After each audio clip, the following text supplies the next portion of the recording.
ekualitetet, kërkojnë të gjitha të jenë bashki, është që t'ju hapësh një term bashki, po të mos jetë de facto jo bashki, de jure dhe jetë bashki, po de facto të funksionoj si një pjesë e vogël e një strukture shumë më të madhe. Gjykoj që Shqipëria, duke pasur që ka bujësi një nga problemet më të mëdha dhe njëkohësisht dhe një nga zërat më të rëndësishme në GDP, dhe një nga problemet më të mëdha që është në stagnacion, ka mbi 3 vjet që është në rënje, ose më saktë nuk është në rritje, ka momente tremujor që është në stagnacion, ka momente që është në ulje. Problemi i madh i bujqësisë është fragmentarizimi i tokës,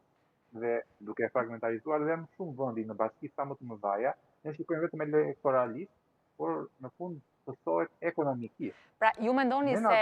efektet do t'i ketë në ekonomi, zotja Sanaj? Pra, një ndryshim i tillë mund të ketë efekte pozitive, thoni ju, në një drejtim tjetër, por në ekonomi ndoshta mund të sjellë efekte negative.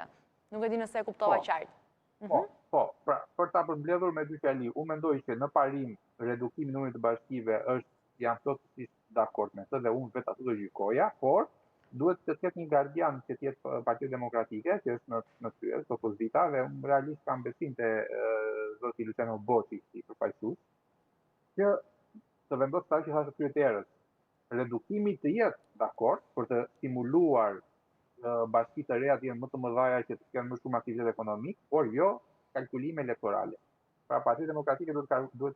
duhet jo të propozoj një numër që kam dëgjuar që kam lexuar që ka propozuar deri në 90 bashki përsëri, jo, nuk po mendoj që është ajo zgjidhja. Por të garantoj që bashkitë e veriut mos të diskriminohen dhe të ketë një standard